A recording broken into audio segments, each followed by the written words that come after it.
Okay, so I think this is going to be one of the most important videos I do about the impending collapse of our system.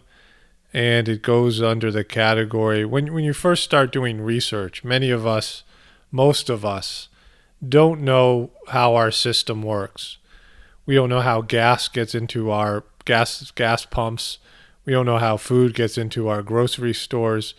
We don't know how we are provided for by our system, by what I refer to as the beast. And because everything keeps on showing up and we can just keep on buying it, it seems like this system will last forever. It's completely strong. We don't know anything else. Our power, our electricity is on every day, practically every day for years and years and years. Once in a while, there's a 5-hour blackout. We get water pumped to our houses every day, food in our grocery stores, gas in our tanks, clothes to wear, goods and services. And we have no idea what it's like to have none of these things. It's not even imaginable for most people. And so we don't know how the system works because we just take it for granted it's always going to be this way. And when you start waking up to the reality of our situation and you research and you look into how our economic system is, how our food system is, and all these types of things, the first thing that crosses your mind is that you say to yourself, oh my God, we're so screwed. I mean, this is a lot of the things that we're depending on, and we're 100% dependent on this system. And that's another important piece. Because when I homesteaded, when my family and I lived on a farm and a homestead, the first thing I realized, and realized pretty much every day, was how dependent I was my whole life on this system and what it takes to bring in food. And so there are multiple ways that our system could collapse. Now this video is about the petrodollar, but I'm going to just briefly talk about the food system. Now, every day we go to the grocery store, we go to a restaurant, and there's food there. And we get upset when somebody says, oh, we're out of this item. You're out of this item? How can that possibly be? You mean you don't have that today? And so every day we expect a grocery full of a smorgasbord of produce and canned goods and meats and all these things. And everyone just expects that to go on forever. It's consistent. But when you grow food or you hunt food and you provide for yourself, or if you have a tribe of people providing for themselves, you realize that nothing is guaranteed. Your crops might not come in. They might get flooded out, or you might have a late frost, or you might have a drought, or animals might eat them, or you might not get enough sun. It'll be too cloudy. Things might not grow. The soil won't be of a certain standard.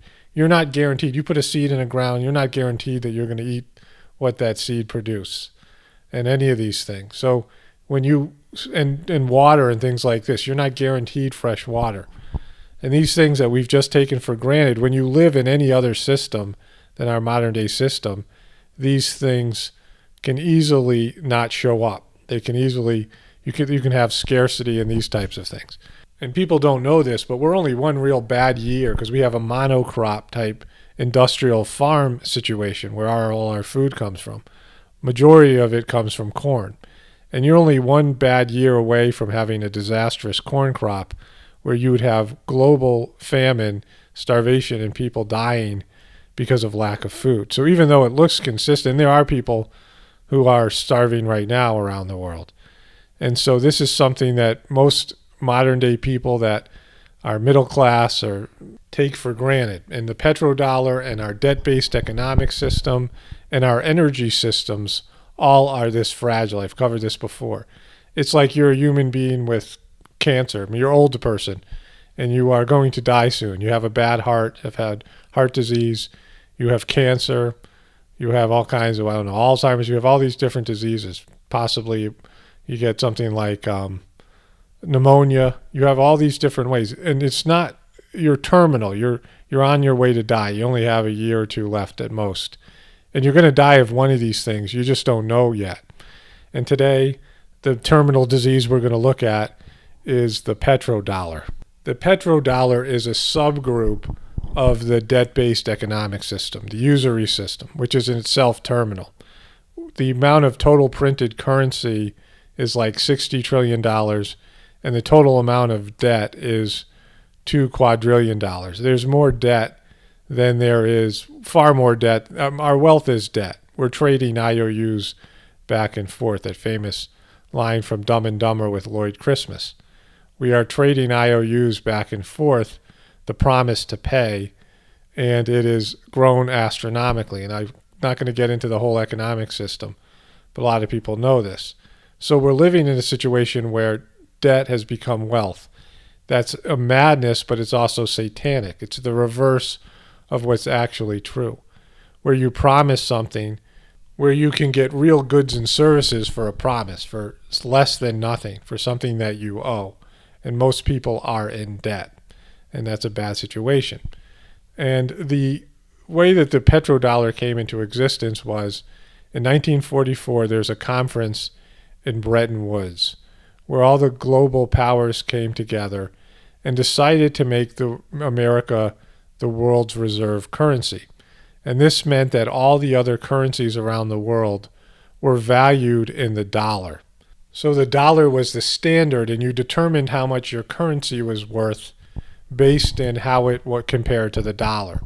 And the reason the European countries did this, aside from the fact that America was the number one economic market, the number one economy, and it was just going to grow, is that these European countries valued their currency above the dollar. So this meant that they could get cheap goods and services and buy land all around the world, especially in England, because they had the number one most valued currency, even though the American dollar was the staple. And so that worked out for America, and it worked out for Europe for the most part.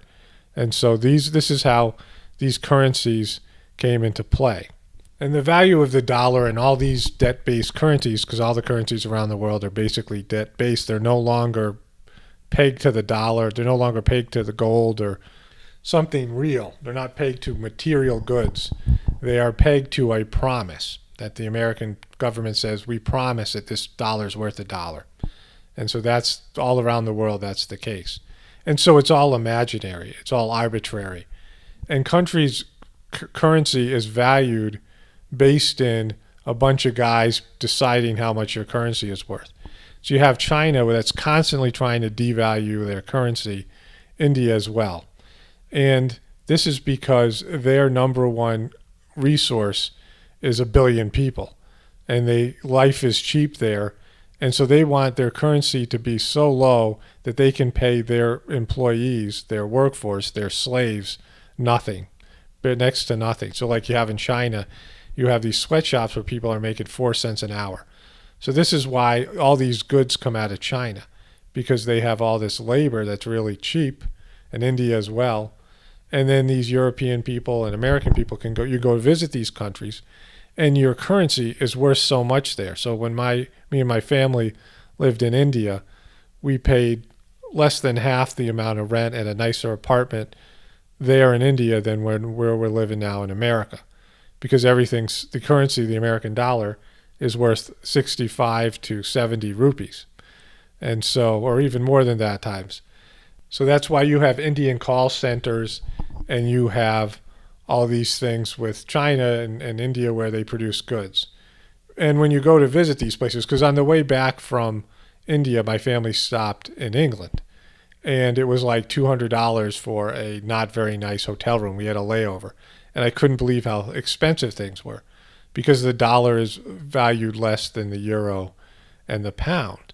And I realized what most people must feel like from other countries coming to America, because you have these arbitrary currencies that are kept low by governments, and other currencies are kept high. So in America, we can't make things, because you can't pay somebody $10 an hour, and the American workers won't tolerate. The American slave workers won't tolerate what they tolerate in China. They're going to want breaks. They want to work an 8-hour day, all these things. And in China, they're paying their guys 4 cents an hour. They work 36-hour shifts. They live at their corporations. They live at their factories, where they go into these small rooms with other roommates. They get an 8-hour break or 6-hour break. They get to eat something. They go to sleep, and then they go work for another 12 hours. That's why they have these suicide nets, because people are trapped at these places of work. They climb up to the top of the building because it's their only way to get out is to die. And they jump off, and they land in a net. They grab them and bring them back and make them do some more slave work. I mean, it's a sickness if you think about it. So the goods coming out of China and the work conditions that these people will tolerate to produce these goods and how little they're going to get paid, there's no way American corporations can compete with that. But if the American dollar was valued as low as the Indian currency, a Chinese currency, these other world currencies, then America's economy collapsed. So they have to keep all these things in balance. If any of these things got out of balance, then there'd be starvation and unemployment in these countries of 1 billion people, and we wouldn't be able to get goods and services in the Western world because of this, and the system would collapse. And so back in 1944, all of these European powers and the American government came together, and they agreed that America would be the world's reserve currency. And then the Vietnam War happened, and France had fought a war in Vietnam before the Americans did, and they got kind of killed, and they had to retreat basically and leave. But when the Americans went in, Charles de Gaulle, the leader of France, saw that they were just producing bullets and just printing money to cover the cost of the war. All these things cost war, guns and all these types of things. Wars are very expensive. But Americans could print as much money as they wanted because their currency was the standard. So even if they produced more dollars, printed more dollars, instead of devaluing, it just meant all the world's currencies would be devalued. And so the Americans have the freedom to print as much money. That's the advantage of being the world's reserve currency. And Charles de Gaulle didn't like this. So he ordered, there's a video up on YouTube you can watch, where he gives the order to send ships to America to withdraw all of France's gold from the American banks. And this represented sort of a collapse of the American currency. So this is in 1965, and a few years later, I think it was 1972, the Secretary of State, the Republican Secretary of State under Nixon, named Henry Kissinger, comes up with a kind of a Band-Aid. This is the birth of the petrodollar. And he says to OPEC, all of these Middle Eastern countries with oil, he goes and meets with them and says, look, you guys can charge whatever you want for oil. We'll let you be the arbiters of what oil is, the value of oil. But you have to agree to only sell it in dollars. That means that every country that wants oil from you guys has to convert their currency into dollars and then purchase oil. So this is the petrodollar. This means the only way that you can get energy, and our energy system is very collapsible as well, very fragile. But the only way you can get this oil that everybody needs, everyone's got to drive their cars, is to use dollars. And then this brought back the dollar as the world reserve currency. This meant that everybody had to use the dollar for something essential. So in this way, the dollar is pegged against something of real value, which is oil. It's black gold, so it's similar to a gold standard. But this was only a Band-Aid, and I think people can probably see this, because eventually it's all about perception, and America doesn't make anything anymore. We've given away lots of our gold, all these things. And once the petrodollar collapses, then the value of the American dollar will collapse with it. Now, I don't know how long that would take, but it won't take very long. And you have these countries like China and Russia that really don't like the United States. It wouldn't mind seeing the petrodollar collapse. But if the American economy goes down, then all the economies around the world go down with it. We saw what happened when there was a huge economic situation in Japan a few years back. And so if any of these markets go down, especially the number one global market in America, all these other countries are going to suffer with it. So this has been the reason why people, even though they don't want America to have the world's reserve currency, that breaking the system would ultimately hurt them. China has billions of dollars of stored U.S. dollars. And so there are countries, like we saw what happened in Libya when Gaddafi decided he wanted to sell his oil in gold dinar, and he was selling this idea to other leaders in the area. Because he said, why should we Muslims, who are getting beat up all the time in these countries, continuously support this basically demon system over in America when we could sell our own oil and get valuable gold instead of dollars? And this makes sense. And they killed the guy and destroyed his country for it. And so this is what would happen to Iran. Now, Iran threatened to go off the petrodollar last year, and that was when they were signing that bill with Barack Obama. And if Donald Trump repeals this Iranian deal, the Iranians and they're threatening to go off the petrodollar. I don't think they would ever do it because there would be immediate war with them. The same thing that happened to Gaddafi in Libya would happen to the Iranians. Of course, the Iranians are protected by the Russians, so there's lots of issues here. But Americans cannot. This is why there's all these military interventions in the Muslim countries in the Middle East. And there's lots, it's complicated, but this is one of the big reasons, because there's military bases around all of this oil just in case any of these countries decide they want to dump the petrodollar. And so there's this threat of force there. But this petrodollar can collapse at any time. And we're seeing with Donald Trump that he's taken a hostile position towards Iran. And if Iran goes off the petrodollar, I believe that would be enough to collapse it. And then the value of the dollar, and you see all the things that would, there's like a bunch of dominoes, the food system, the economic debt system, all these things start to collapse.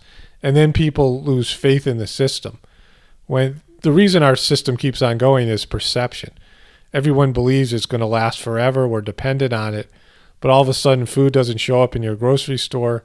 Gas is $20 a gallon, and your people are fighting and desperate.